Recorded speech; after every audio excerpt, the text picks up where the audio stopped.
चक्र रे पड़िबा। तहिरे अनुरुक्त होई पाळई सप्तगुणे मई से हरि चरण पंकज सुजन जन माने भज कहई जगन्नाथ दास गीत प्रबंधि कुष्ठ रस इति श्रीमं भागवते महापुराणे परमहंस संहितायां मया शिक्यं प्रथम स्कंदे नमस्य उपाख्यानो श्री भगवदानुभाववर्णन नाम द्वितीयोऽध्याय।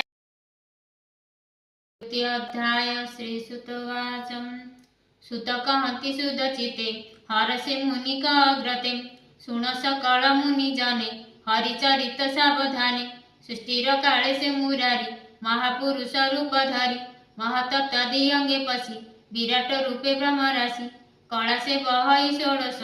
अनादि परम पुरुषम बुद्धि चेतना अहंकार मन अंतरिक समीर अनल जल वसुमती पंच इंद्रिय जहा चिंदी जीव परम ये षोडश ए आदि सृष्टि उपदेश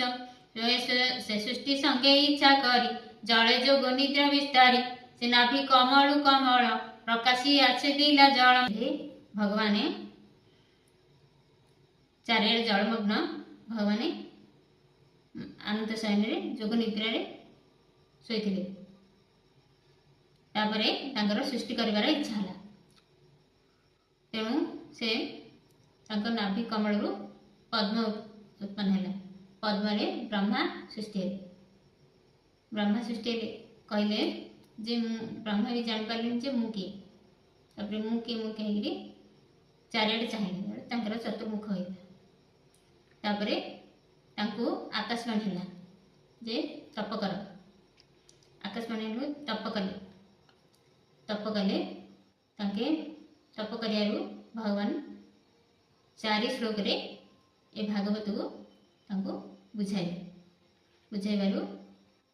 ब्रह्मा सृष्टि आरंभ कले।